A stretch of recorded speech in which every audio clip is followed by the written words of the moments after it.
Hey guys, welcome back to the channel. So today I am going to be talking on or discussing about lash mapping.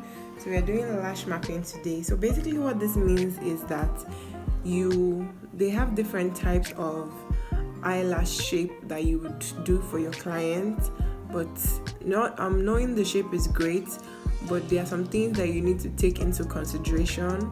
One, which is the eye type of your client. So you need to know if your customer has an almond eye, a hooded eye, a big eye, a small eye.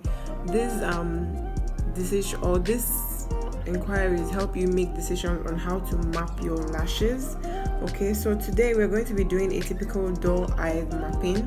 So I'm just going to start by showing you what the general rule of thumb for like doing the doll eye.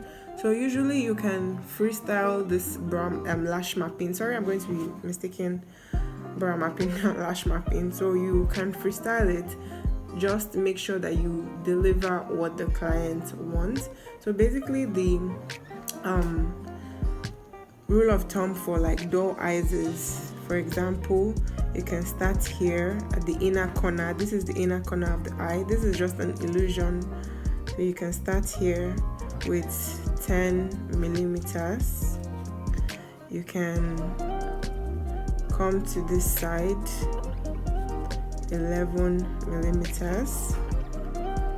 Okay, you can get here 12 millimeters. So this is the midpoint at this point. Okay, and then you come here, so you can still do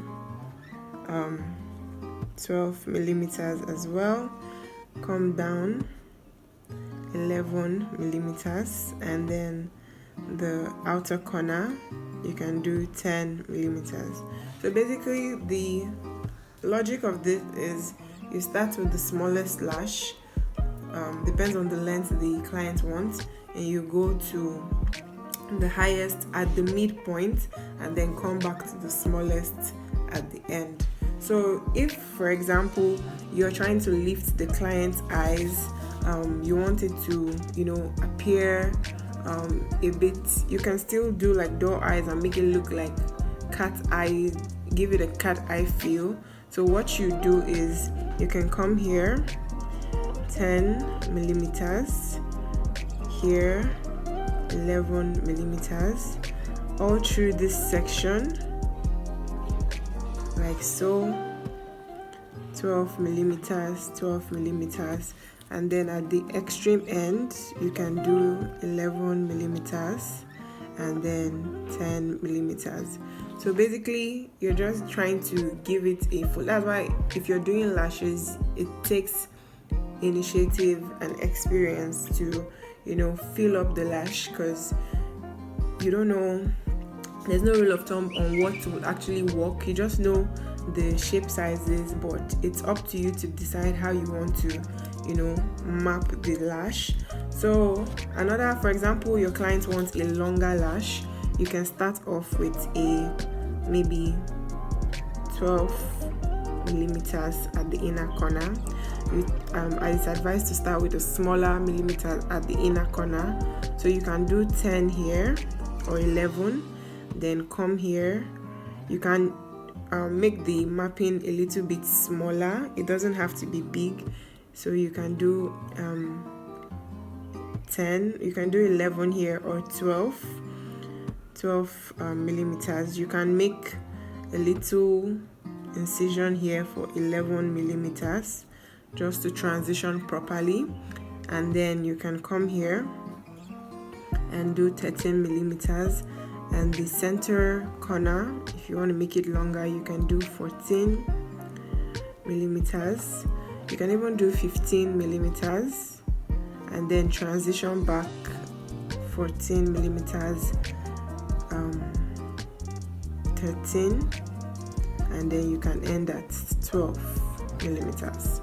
So it's up to you how to go ahead and map your brows. Okay, so for longer ones you can start at the inner corner here, with, let's say,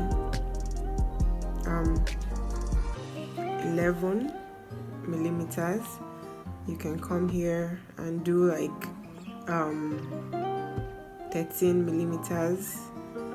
You can do 15 here, 15 millimeters. You can do 17 millimeters. You can come down as well to 15, 13, and then 11. So that's basically how you brow map for the doll eyes. So if you want to see a brow mapping tutorial for the cat eye, definitely watch the next video, because I'll have another tutorial for the cat eye. Thank you so much for watching. Have a lovely day, guys. Bye. Make sure you subscribe to the channel.